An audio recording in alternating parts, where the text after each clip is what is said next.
আৰে ইমানে আপোনালোকে যদি মুছলমানৰ ঘৃণা কৰে, মুছলমানে বনোৱা সেই ঘৰটোত আপোনালোকে একাংশই কেনেকৈ হিন্দুৱে থাকিবলৈ পাৰিছে? কিয় নিজৰ ঘৰটো ভাঙি নিদিয়ে? কামাখ্যা মন্দিৰত যিহেতু অম্বুবাচী মেলা চলি আছে আৰু তাক লৈ কিনে কামাখ্যা মন্দিৰৰ তলত একাংশ আমাৰ মুছলমান ভাইসকলে যি দোকান দিছিলে আৰু দোকান দিয়াত একাংশ হিন্দুৱে তাতে উৎপাত কৰিলে, যাই কিনে সেই দোকান কিয় দিছ, মুছলমানে কিয় দোকান দিবলৈ আহিছ আমাৰ পৰ্বত, এনেকে কৈ কিনে তেখেতসকলৰ ওপৰত যি অত্যাচাৰ চলালে, সঁচাকে আচলতে এনেকুৱা এটা এতিয়া অনুভৱ হৈছে যে মানুহে মানুহৰ শাৰীত আছে নে নাই।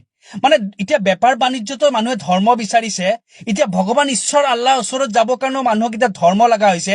য'ত আমি সদায় শুনিছিলো যে ভগৱান ঈশ্বৰ আল্লাহৰ ক্ষেত্ৰত যাবলৈ কাৰো ধৰ্ম জাতি ভাষীৰ লগত কথা নাই, সকলোৰে শ্ৰদ্ধাত যাব পাৰে।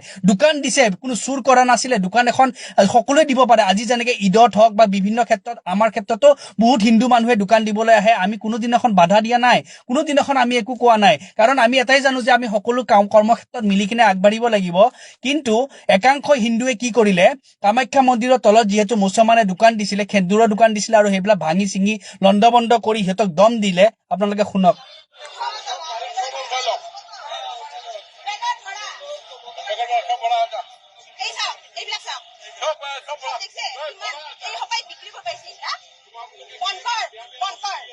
এইখিনি মুছলমান মানুহে যিহেতু তাতে দোকান দিছিলে আৰু তেখেতক কেনেকৈ উৎপাত কৰি কিনে দোকানখন উঠাই কিনে পেলাই দিছে। চাওক কেনেকুৱা ধৰণৰ উৎপাত কৰিছে, এয়াই নেকি ধৰ্ম? আৰু এইবিলাক কাম কৰিলে আমাৰ কামাখ্যা মা, আমাৰ মা বুলি কৈছো যেতিয়া, মা মানে সকলোৰে মা, মায়ে কি সন্তুষ্ট হব নেকি? হা, এনেকৈ কাৰোবাক মানে কষ্ট দিলে বা এনেকৈ কাৰোবাক উৎপাত কৰিলে কোনোবা ধৰ্মৰ, কোনোবা ভগৱানে হওক, ঈশ্বৰে হওক, আল্লাহে হওক, কি সন্তুষ্ট হব নেকি? মোৰ প্ৰশ্ন সেইসকলৰ হিন্দুৰ লৈ, কি যে এনেকুৱা আপোনালোকে যদি অত্যাচাৰী কৰে, এয়া কি মা কামাখ্যাই সন্তুষ্ট হব নেকি এনেকুৱা কাম কৰিলে? হা, এই পবিত্ৰ দিনতো আপোনালোকৰ মানসিকতা কিমান লেতেৰা হ'ব লাগিব, আপোনালোকে কিমান লেতেৰা কাম কৰিছে।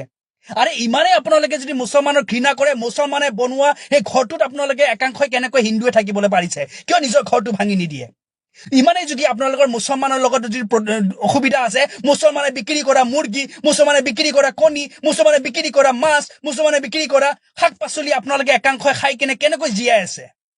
আজি যদি মুছলমানে কামাখ্যা মা মন্দিৰৰ তলত দোকান কেইখন দিওঁতে যদি অপবিত্ৰ হৈ যাব বুলি যদি আপোনালোকে কৈছে, তেতিয়াহ'লে আপোনালোকে যে সেই মুছলমানে বিক্ৰী কৰা খাদ্যসমূহ খাই আছে, আপোনালোক কেনেকৈ আপোনালোকে শুদ্ধ হৈ আছে? আপোনালোক কি অশুদ্ধ হোৱা নাই?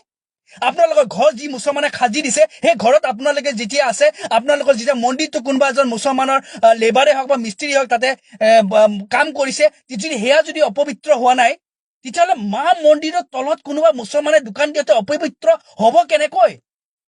ইমান আপোনালোকে ধৰ্মৰ ক্ষেত্ৰত ইমান তল পৰি গৈছে নে?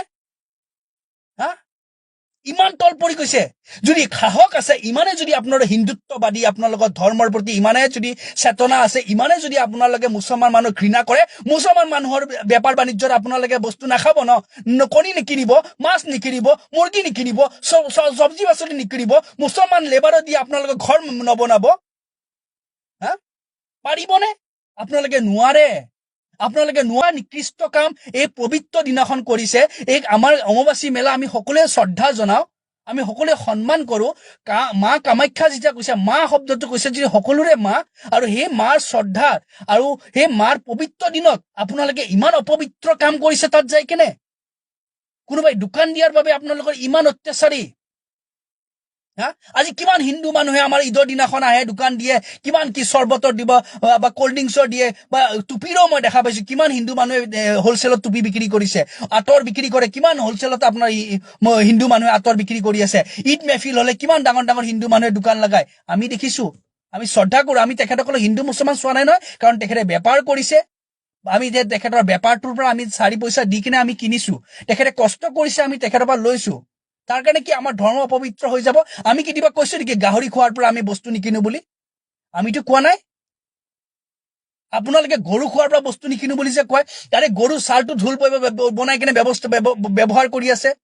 হা, আমি কেতিয়াবা সেইবিলাক লৈ কেতিয়াবা কৈছো? আমি কোৱা নাই। আমি কেতিয়াও গাহৰিক লৈ কিনে মানুহটোক আমি ঘৃণা কৰা নাই, আপোনালোকে গৰুক লৈ যিমান ঘৃণা কৰে। কিন্তু গৰুৰ বেপাৰ কিন্তু আপোনালোকে বেছিভাগ কৰে। গৰু বিক্ৰী কৰি নিজৰ ঘৰ পুহি আছে, ঘৰ চলাই আছে একাংশই। আৰু আজি এনেকৈ আপোনালোকে পবিত্ৰ দিনৰ মাৰপিট কৰিছে। আপোনাৰ লগতকে আমাৰ ধৰ্ম বহুত ওপৰত। এতিয়া আমি যি বুজিছো, বুজিছে নে? আপোনাৰ লগতে হাজাৰ আমাৰ ধৰ্মৰ ওপৰত, হাজাৰ আমাৰ মানুহৰ মানসিকতা ভালহে আপোনালোকৰ একাংশত কৰি। হা, ইমান আপোনালোকে ইমান থাৰ্ড ক্লাছ মানুহ হয় আপোনালোক একাংশ। হিন্দুৰ প্ৰতি এটা সন্মান আছিলে, সনাতনৰ প্ৰতি এটা সন্মান আছিলে। লাহে লাহে এতিয়া এইবিলাক আৰু নোহোৱা হৈছে। ময়ো ভাবিছিলো, মই যোৱাবাৰ আমি কামাখ্যা মন্দিৰত আমি কিমান ধুনীয়াকে পানী দিছো, কিমান শ্ৰদ্ধা কৰিছো, কিমান ভাল পাওঁ, কাৰণ ভগৱান ঈশ্বৰ আল্লাহ সকলোৰে হয় বুলি আমি সন্মান কৰো। আপোনালোকে নিকৃষ্ট কৰিছে। মানে এইবিলাকে আমাৰ ভিতৰত আপোনালোকৰ প্ৰতি যি ঘৃণা সোমাইছে, হয়তো আমি মৰি যাম, কিন্তু আমাৰ এই ঘৃণা খতম নহব আপোনালোকৰ প্ৰতি। কাৰণ আপোনালোক একাংশই যি হিচাপে কৰিছে নহয়, এই ঘৃণা সোমাইছে, আৰু এই আমি আমাৰ ল'ৰা ছোৱালীকো শিকাই থৈ যাম এতিয়াৰ পৰা। সঁচা কথা, শুনিবলৈ বেয়া লাগিব, কিন্তু শিকাই থৈ যাম, এই একাংশ কেতিয়াও জীৱনত বিশ্বাস নকৰিবা, সাপক বিশ্বাস কৰিবা বুলি আমি শিকাই থৈ যাম। সঁচা কথা, বেয়া লাগিছে আজি।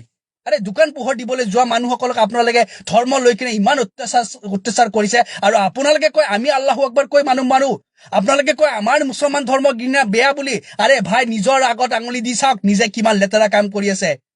আজি পবিত্ৰ দিনত আপোনালোকে কিমান লেতেৰা কাম কৰিছে, আপোনালোকে নিজে চাওক। আৰু আপোনালোকে ক'বহে আপোনালোকৰ ধৰ্মটো ভাল, নিজে চাওক আপোনালোকে ধৰ্ম নামত কি কৰি আছে। তাৰপিছত ক'বলৈ আহিব, লোকক গালি পাৰিবলৈ আহিব।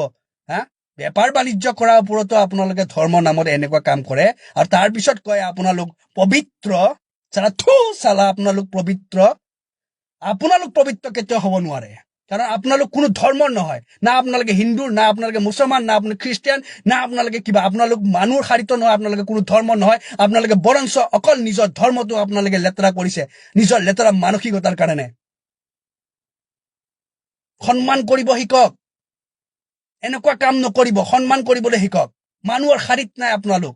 আজি পবিত্ৰ দিনাখন, মাৰ পবিত্ৰ দিনাখনত আপোনালোকে এনেকুৱা অপবিত্ৰ কাম কৰিছে, চালা নীলাচত।